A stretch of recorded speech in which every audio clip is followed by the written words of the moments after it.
Hello, I'm coming to you on Sunday afternoon, and it's somewhat unusual for me to record something on Sunday afternoon, but there was some things that came to mind when I was three different situations. I'm reading a book that's called The Dark Side of Calvinism, and the message this morning in church also reminded me of this issue, and there was a webcast that I listened to, and I'll get to that in a little while, that also brought to mind these issues. And it is the claim by some that Calvinism is the same as fatalism, and the misconception that exists with those two issues. And I think it's a misconception because either the person doesn't really understand what Calvinism is all about, or they don't know what fatalism is all about, or both. It could be that they misinterpret both of those things. But um, fatalism is simply like the ancients thought about the fates, and I guess a modern day application of that would be the horoscope. In other words, it's sort of like written in the stars. For no particular reason, no particular individual wrote whatever they wrote, right? It's sort of one of those contradictions that people don't stop to think about. The fact that how can something be written and nobody write it? But be that as it may. And so that's the idea that fate is what it's going to be, and you don't have any say in the matter. And again, for no particular purpose, and no one in particular is bringing that about. It just happens. It's sort of like chance, right? I heard a preacher one time talk about, and R.C. Sproul in his book Chosen by God talks about how chance is nothing, and it isn't. It's just a human construct, a mental human construct, to try to explain things that otherwise really have no explanation, or whose explanation will be so complicated that it's easier to just ascribe it to fate or to chance. Whereas the system of predestination in Calvinism, when we talk about how God has decreed things, he has done so for a very specific purpose. And yes, as the Westminster Confession of Faith says, for example, when it talks about those who are saved, the number is fixed. God has determined from eternity who he's going to save. But he does so for a purpose, and therein lies the great difference between what the doctrine of predestination teaches as opposed to fatalism, which is, again, things happen. It's sort of like the Stoics of old, who had the idea that whatever's going to happen is going to happen. We don't have any choice in the matter, and so why bother? Just take it like a man, take it on the chin. And therefore, that's where the Stoic idea came from. And so there's a vast difference between one thing and the other. There's a vast difference between something happening just out there by itself, or something happening because God has decreed it for his own purposes and to his own glory. And I kind of compare that to the difference between the Calvinistic view and the Arminian view.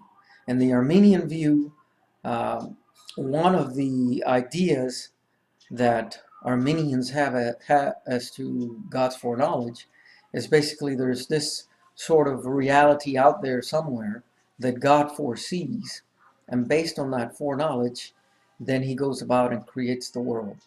And his election of his people is nothing more than just seeing who is going to accept him, and then based on that acceptance, he is going to then go ahead and accept them. In other words, man takes the first step, and then God sort of responds. An obvious problem with that, if you're keeping track, so to speak, is the fact that then there's a reality that's outside of God and to which God is beholden.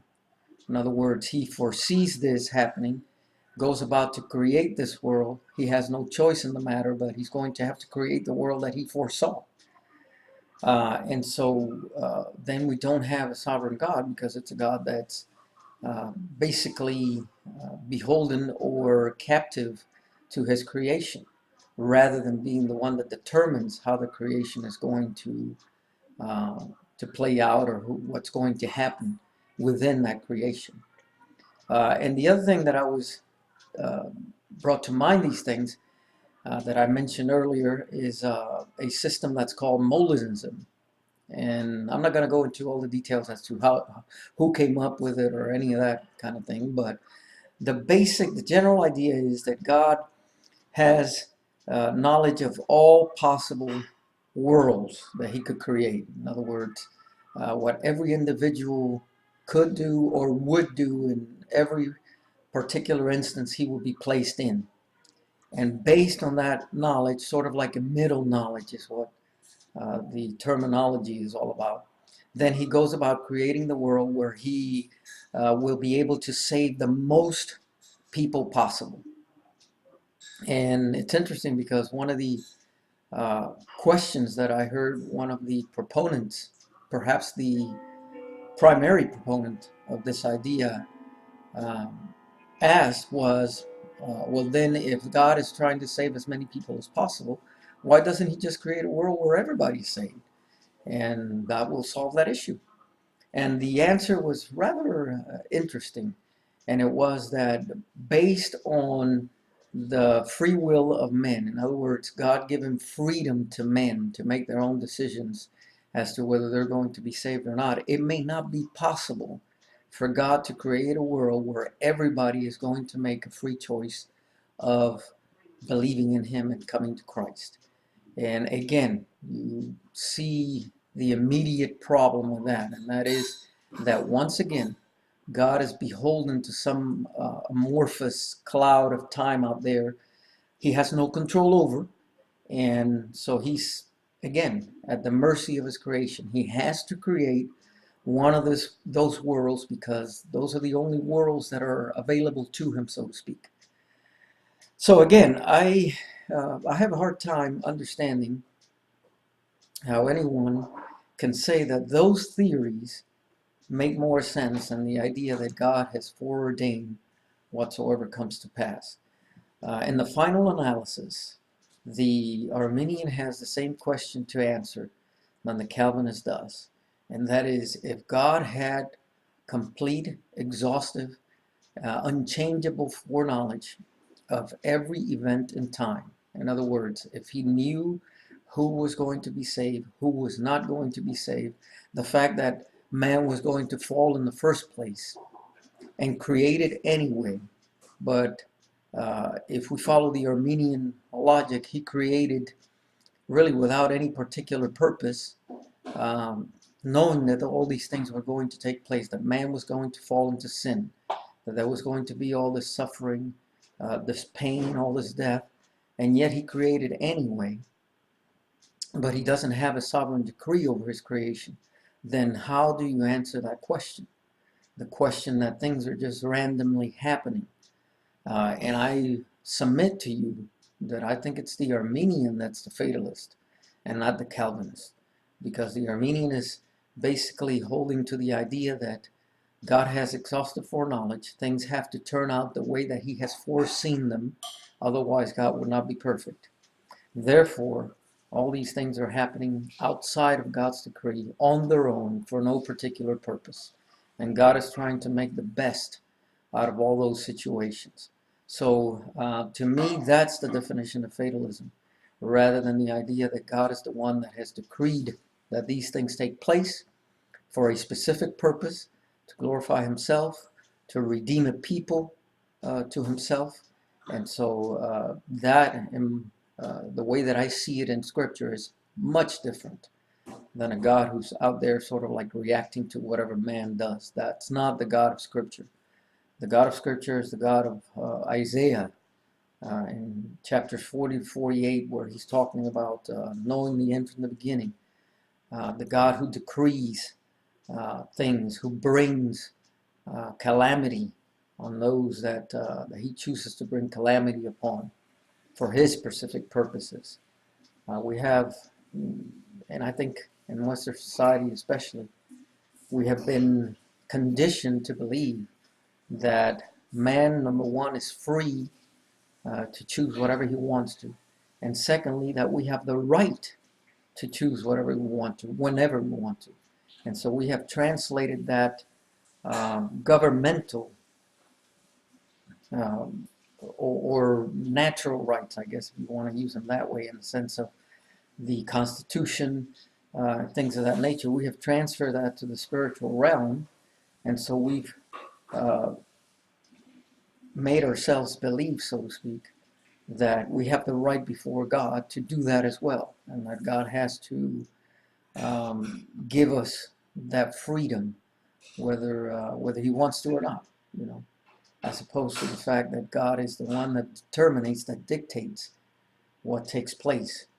Romans chapter 9, I think, is an extremely important chapter in showing man's side of the equation, God's side of the equation.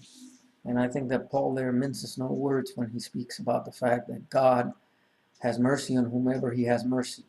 And ultimately, you know, like I was telling a friend not too long ago, I would rather leave it up to God to decide who He chooses to be saved.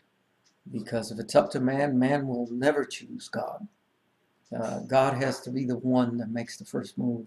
God has to be the one that chooses His people.